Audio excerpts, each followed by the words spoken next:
Hi, everybody. I'm Gabriel Morbeck. I'm a District 2 resident in Virginia Highland, and I work with the debate team at Emory, and I've lived on the Beltline for a few years now.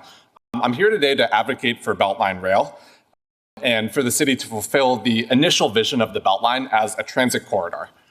I use the Beltline multiple times a day, not just for recreation, but to live my life. I use it to get groceries, I use it to visit friends, and I use it to access basically everything that the city has to offer. Even though I'm primarily biking places, I think just the initial 2 lanes or 2 miles of rail on the Beltline would be transformative for me. I want Beltline rail so that my parents, who don't have the mobility that they used to, can get to places on the Beltline just like I can.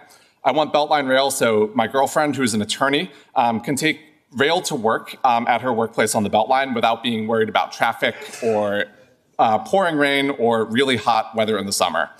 And I want Beltline rail so when I have young kids, they have a safe way to experience the Beltline before they're ready to walk on a busy path.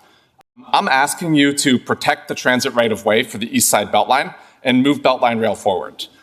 We have a once-in-a-generation opportunity ahead of us to get infrastructure right and take advantage of the full 22 miles of city-owned land that we have across the city to create a modern transit network that permanently addresses the city's problems with traffic and makes Atlanta more equitable for people who can't drive or don't drive. That means putting public services first and voting to move forward with Beltline rail and voting to reject the extension of tax allocation districts and voting to build a city that is great to live in, not just for the short-term interests of developers, but for the long-term interests of what we want the city to look like for our children and for our grandchildren 10, 20, or 30, or even 50 years from now. And that means supporting Beltline rail and fulfilling that vision for transit infrastructure. Thank you.